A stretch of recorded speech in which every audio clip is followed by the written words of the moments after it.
presentes, bienvenidos a la mesa presidencial. Hoy estamos aquí pues, para presentar un tema, yo creo, de absoluta actualidad y con la suerte de tener unas personas más eminentes en la materia que ha tenido, bueno, nos ha visitado y hoy nos va a comentar, nos va a hablar sobre el problema de la materia, el bosón de Higgs, la partícula de Dios. Se trata del doctor Francisco González de Posada, que ha tenido la gentileza de estar hoy con todos nosotros, y yo creo que debemos de aprovechar este momento pues, para impregnarnos de su sabiduría y su experiencia en el campo. Bueno, el bosón de Higgs o partícula de Higgs tiene su honor a Peter Higgs, es un físico británico que bueno, pues, propuso en 1964 junto con otros colegas el mecanismo de Higgs, ¿no? El bosón de Higgs constituye el cuanto del campo de Higgs. Es una partícula elemental, la más pequeña excitación posible del campo, y no posee spin, carga eléctrica o color. Es una partícula muy inestable, se desintegra rápidamente y su vida media es del orden del femtosegundo. En realidad el bosón de Higgs ha sido objeto de una larga búsqueda dentro de la física de las partículas, y fue el 4 de julio de 2012 en el European Organization for Nuclear Research, el CERN, anunció la observación de una nueva partícula consistente en el bosón de Higgs. Posteriormente, el 14 de marzo de 2013, esta misma institución, el CERN, con 2 veces más datos de los que disponía en el anuncio del descubrimiento en julio de 2012, encuentra que la nueva partícula se ve cada vez más, entre comillas, que se ve como la partícula de Higgs. Como decía, en 1964 pues, se plantea una solución denominada posteriormente el mecanismo de Higgs, y que explica la masa como el resultado de la interacción de las partículas con un campo que realmente permea en el vacío, denominado campo de Higgs. Por lo tanto, Peter Higgs fue en solitario uno de los proponentes de dicho mecanismo, y en su versión más sencilla, el mecanismo implica que debe existir una nueva partícula asociada con las vibraciones de dicho campo. Es algo que se denomina bosón de Higgs. Excelentísimo y magnífico señor rector, amigos, mi primera palabra, como no, debe ser de gratitud a la Universidad Internacional SEC por esta invitación al Ecuador. La segunda palabra debe ser de saludo, y la tercera palabra de manifestación de alegría por encontrarme una vez más en mi Ecuador. Gracias, doctor Egea, por esta presentación y un compromiso. Yo voy a intentar hacer el bosón de Higgs y su actualidad bastante más sencillo que la magnífica introducción que nos ha hecho el doctor Egea, así que no se asusten ustedes. Bien, hemos titulado el problema de la materia como trasfondo la partícula de Dios, el bosón de Higgs. En consecuencia, materia, partícula, Higgs, bosón, Dios. Son demasiados términos lingüísticos, solo en el título. Vamos a analizarlos muy brevemente y al final pues, yo tendré el gusto de contestar a las preguntas que ustedes quisieran plantear. Materia, desde el momento prácticamente inicial de lo que llamamos el pensamiento científico-filosófico occidental, Aristóteles, es todo lo que no es ni espacio ni tiempo. Las categorías filosóficas aristotélicas nos hacían concebir el universo como trinitario. Existe el espacio, radicalmente uno e independiente de todo lo demás. Existe el tiempo, radicalmente uno e independiente de todo lo demás. Y existe la materia, que es, por reducción al absurdo, en esa primicialidad de la historia filosófica, que es todo aquello que no sea ni espacio ni tiempo. Bien, este universo trinitario aristotélico lo va a heredar todo el pensamiento occidental y lo va a asumir la máxima figura de la ciencia de todos los tiempos, según seguimos creyendo, Newton, que lo que va a aportarle es lo que me gusta llamar el sentido de la matematización de esos conceptos filosóficos. Con Newton y desde Newton somos capaces de matematizar el espacio, de matematizar el tiempo y de matematizar la materia, con el concepto newtoniano de cantidad de materia o masa, inercial y o gravitatoria, pero como concepto cuantificable o medible, que se decía en el siglo XVII y siglo XVIII, donde se construye lo que llamamos física clásica. En consecuencia, materia es todo lo que no es espacio ni tiempo, cuando el universo era trinitario. Desde la revolución einsteiniana, la teoría de la relatividad especial de 1905 y la teoría de la relatividad general de 1916, el universo pasa a ser unitario. No existe el espacio, no existe el tiempo, no existe la materia. Esos son existires antiguos, pretéritos. Lo único que existe en sí, por sí, desde sí, para sí, es el universo como unidad. El único, todo, el todo, y además siendo intrínsecamente dinámico. Esta nueva concepción del universo hace que tuviéramos que hablar, como nos gusta, en la física actual, desde una perspectiva filosófica, diciendo que el universo es espacioso, que es muy diferente a que los cuerpos estén en el espacio, que el universo es tempóreo, que es muy distinto a que los fenómenos sucedan en un tiempo externo al universo, que el universo es matérico, que es muy distinto a que exista por sí y desde sí la materia. Y aquí tiene ya mucho que ver el bosón de Higgs en cuanto, como nos han explicado en la introducción, en tanto que generador o dador de materia a el conjunto de partículas propiamente matéricas que no tenían inicialmente masa o cantidad de materia en el sentido newtoniano.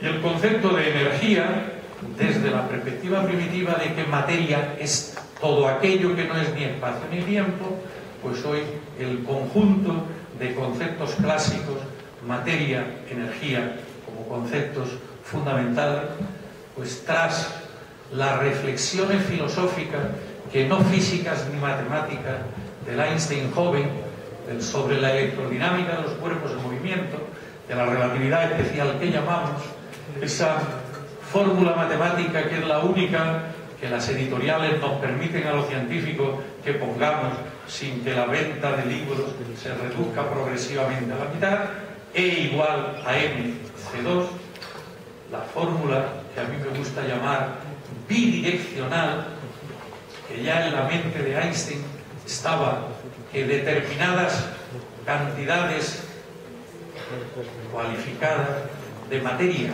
podían desaparecer generando impresionantes cantidades de energía, masa, por la velocidad de la luz al cuadrado, 300.000 kilómetros por segundo, contamos en las clases, es decir, 300 millones de metros por segundo, parece que corren al cuadrado, 3 por 3, 9, 10, la 18 por tanto, es un poco más. Pequeñísimas cantidades de materia pueden convertirse en impresionantes cantidades de energía. Esto se puso de manifiesto, para desgracia de la humanidad, en el año 45 en Hiroshima y Nagasaki. Pero en nuestros grandes aceleradores de partículas hemos visto que somos capaces de crear materia si disponemos de suficientes cantidades de densidad de energía, que es el trasfondo experimental de lo que nos encontramos. Bien, bosón. Ya tenemos el trasfondo material. El bosón o los bosones son, en física de partículas, todas aquellas partículas, y ya tenemos que hablar un poco del concepto de partícula, que no son partículas matéricas, algo verdaderamente sorprendente en este misterio tan extraordinario del bosón de Higgs. ¿Y qué es partícula? Pues esto también hace falta que lo aclaremos como introducción para hacer luego la concepción central más fácil. El concepto de ser filosófico, aquello que es idéntico a sí mismo siempre, eso es otra reliquia del pasado. El concepto newtoniano de cuerpo, que es la mecanización y la matematización del concepto filosófico de ser, aquello que intrínsecamente permanece idéntico a sí mismo, del concepto de cuerpo de Newton, se pasó en la física del siglo XIX al concepto de corpúsculo, en tanto que un cuerpo muy pequeñito, que sí lo vemos desde la perspectiva de la primicialidad o de la primordialidad, ese corpúsculo que luego llamaríamos partícula, había de ser uniforme y homogéneo, como eran los astros del medioevo, antes de que Copérnico, Giordano Bruno, Galileo, etcétera, descubrieran que no eran perfectos geométricamente ni uniformes, sino que también tenían valles y montañas, etcétera. Pues el concepto de corpúsculo nos permitía tener una representación geométrica y una representación material. Todo esto se acaba.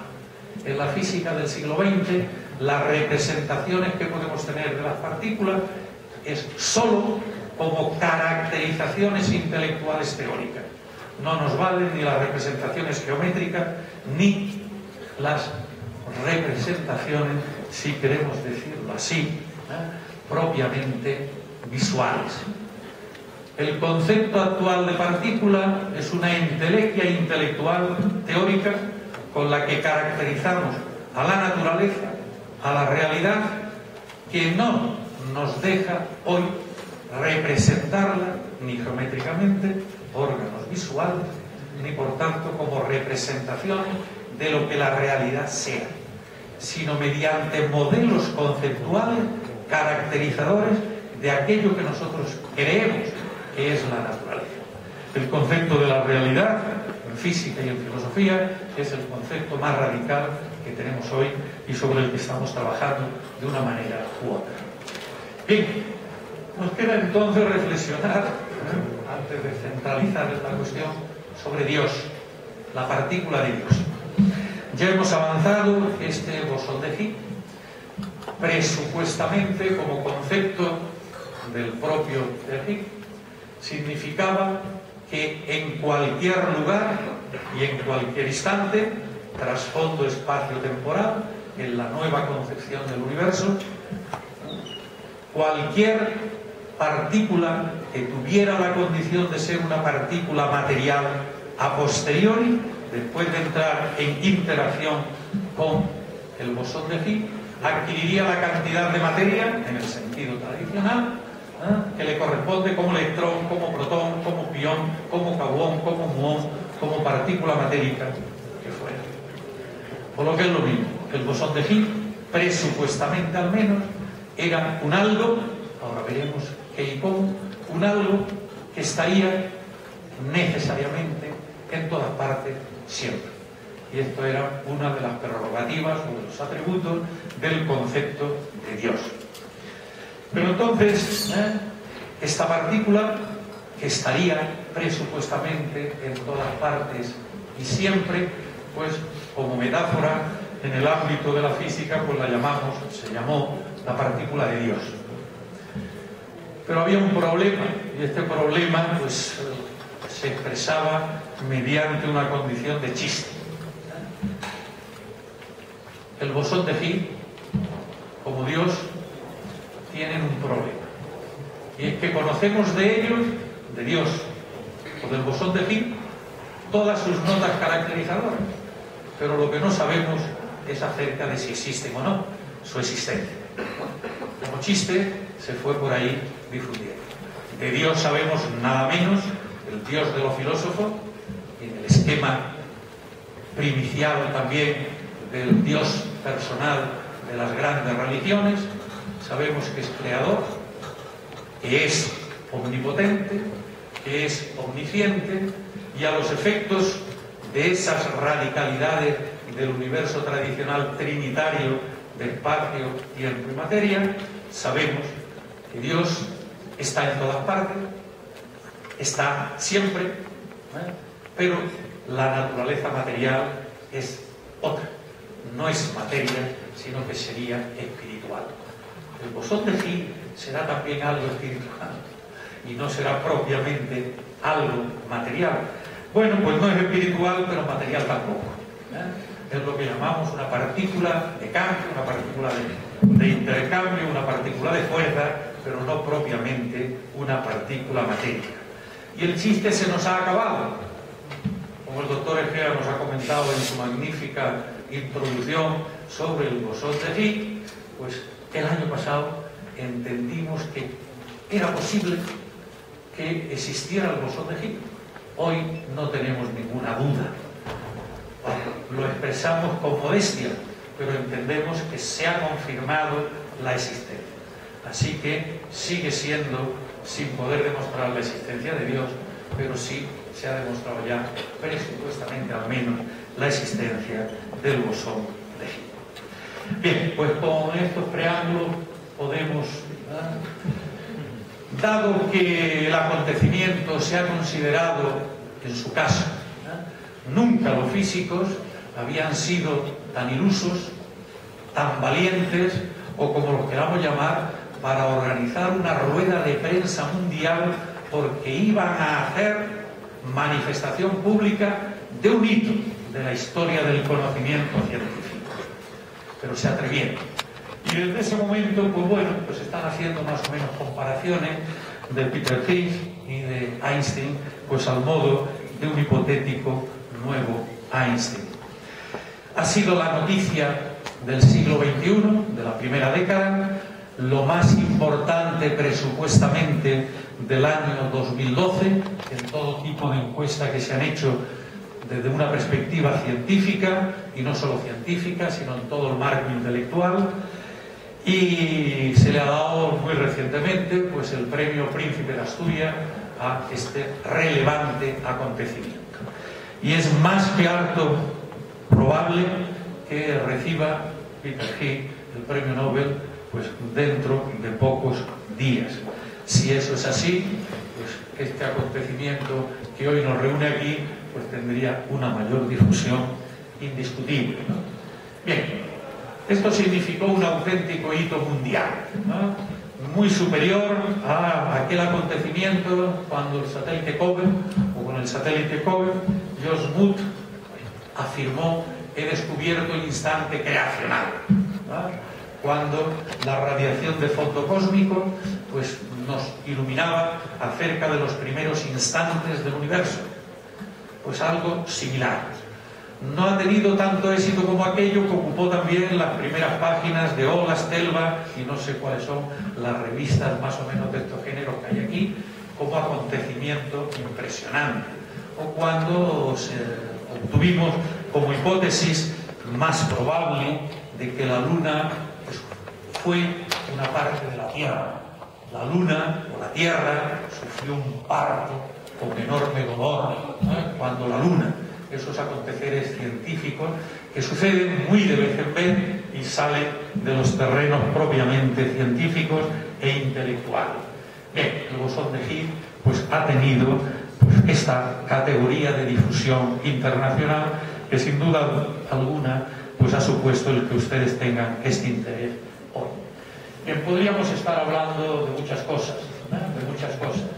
Pues, quizás como anécdota también que Stephen Hawking pues no creyó nunca que pudiera encontrarse, porque no creyó que existiera, pero nos ha dicho de manera jocosa que con sumo gusto pues asume la pérdida ya, ¿eh? Como creencia en la existencia de esa apuesta que había hecho, porque reconoce que existe.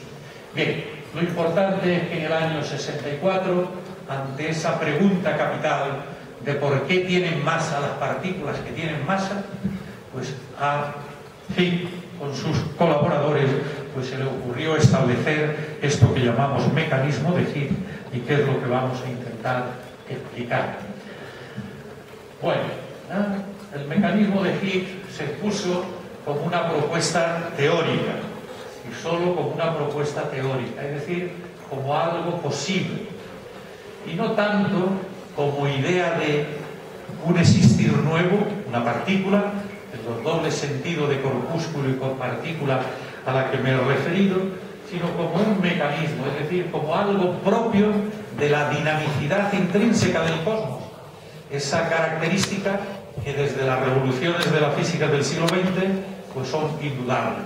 El universo está en evolución por sí mismo, desde sí mismo, ¿no? Dentro de ese dejar de ser el ser que es para ser un otro ser, y esto con una continuidad permanente, ¿no? En las entrevistas de prensa que tan amablemente me han hecho a lo largo de esta mañana, que es por lo que hemos fallado a la extraordinaria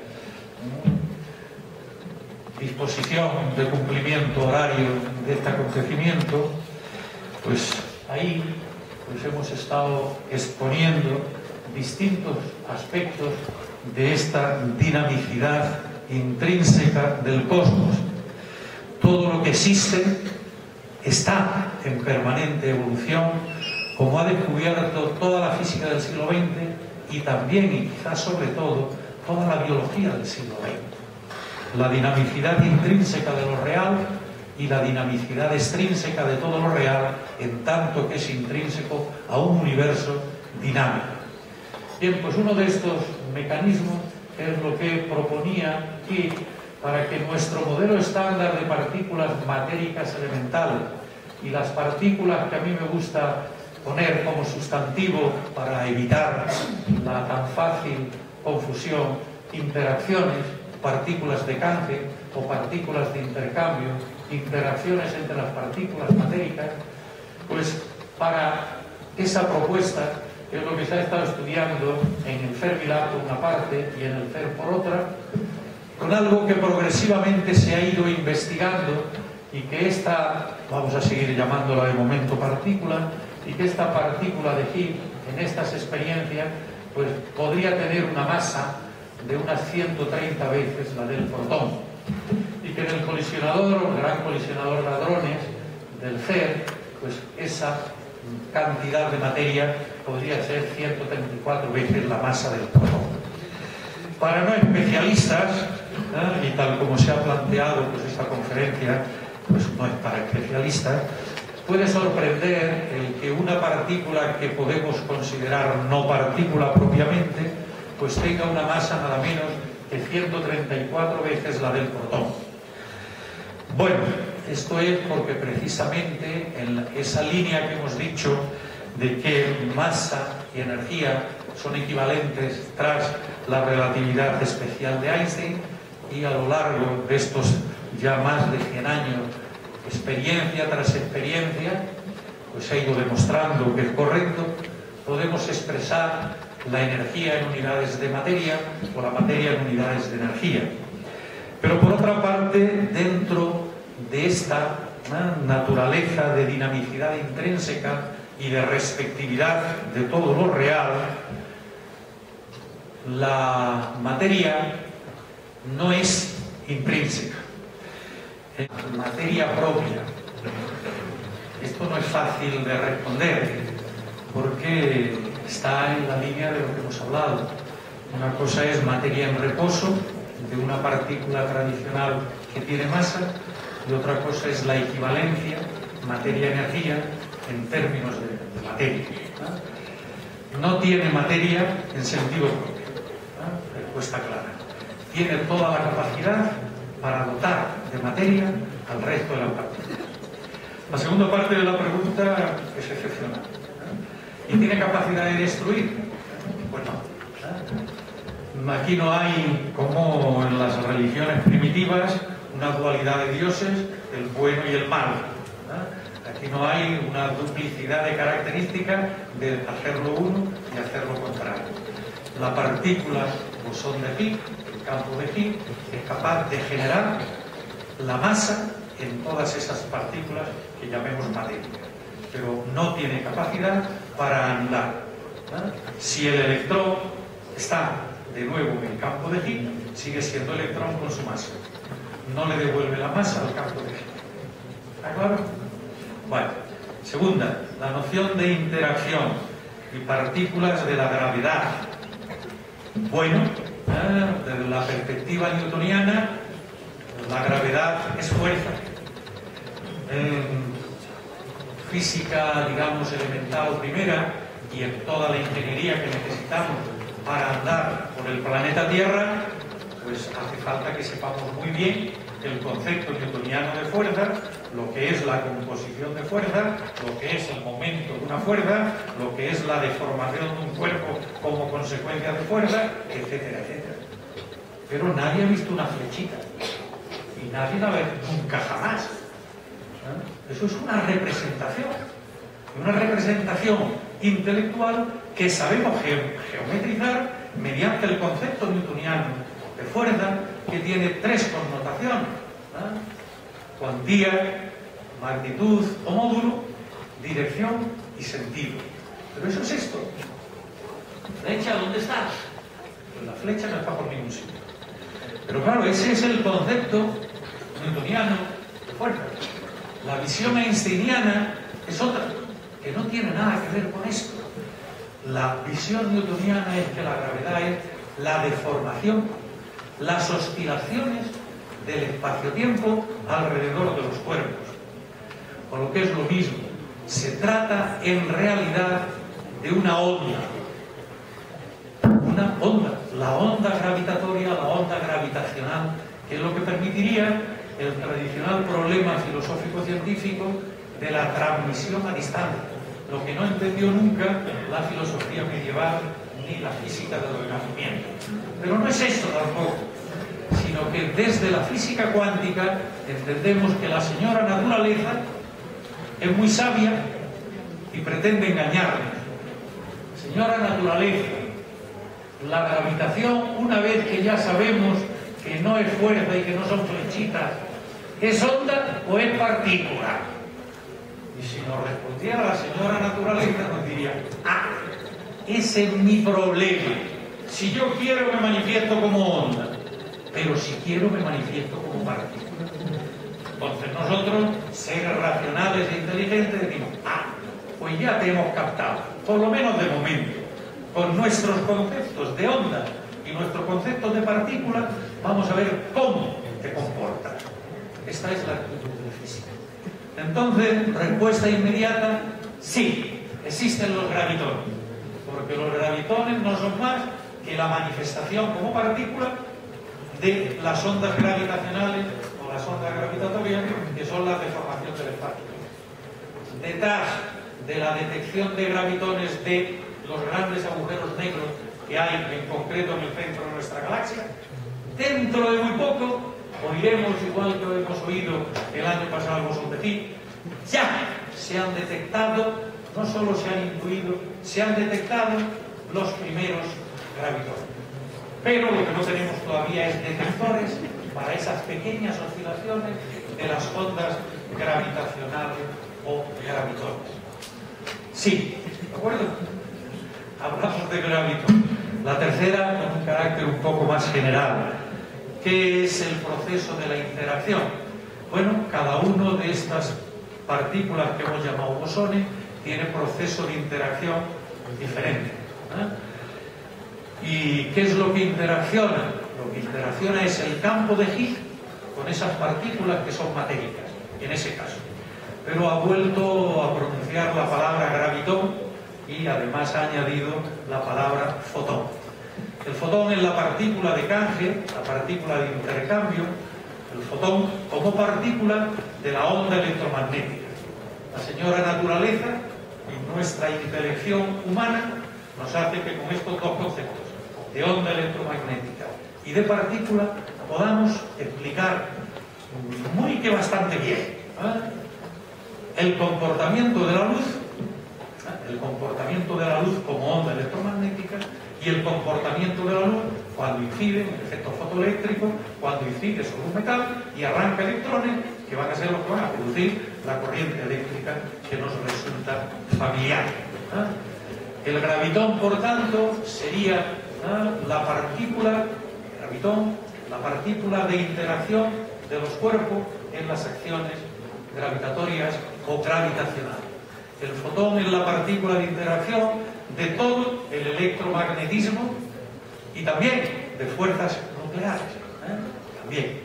Y el bosón de Higgs es la interacción con las partículas que van a adquirir materia por la interacción con las vibraciones del campo de Higgs, precisamente con el campo de Higgs. Pues de nuevo, muchísimas gracias, excelentísimo, magnífico señor rector, muchísimas gracias a todos ustedes y que nos sigamos viendo. Gracias.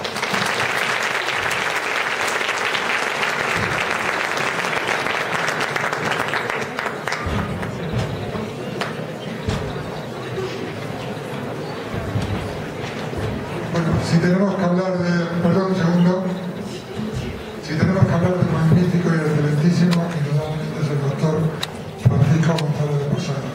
La terminología que ha utilizado es muy común en las universidades españolas, me conozco desde hace muchísimos años y bien es cierto que he estado siempre a la sombra mientras que resplandecía por mérito propio.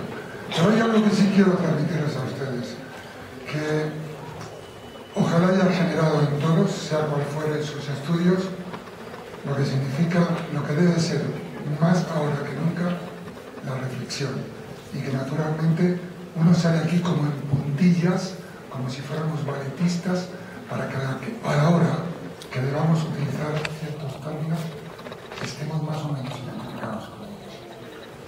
Y precisamente el doctor Posada, González de Posada, que ha caminado, si no volado, por la ciencia y la filosofía, permanentemente con la investigación y a través de la cátedra de sus múltiples cualidades, creo que nos está lanzando un mensaje que yo voy a traspolarlo un poco a lo que he visto aquí y agradeciendo la presencia de los funcionarios de la Administración Pública del Ecuador.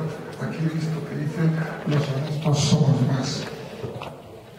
Felicitaciones por ello, que cada vez sean más y mejores, pero que la honestidad la trasponemos también a la universidad, para que cada vez seamos no solo más honestos, sino más preparados para servir al Ecuador y a la comunidad internacional.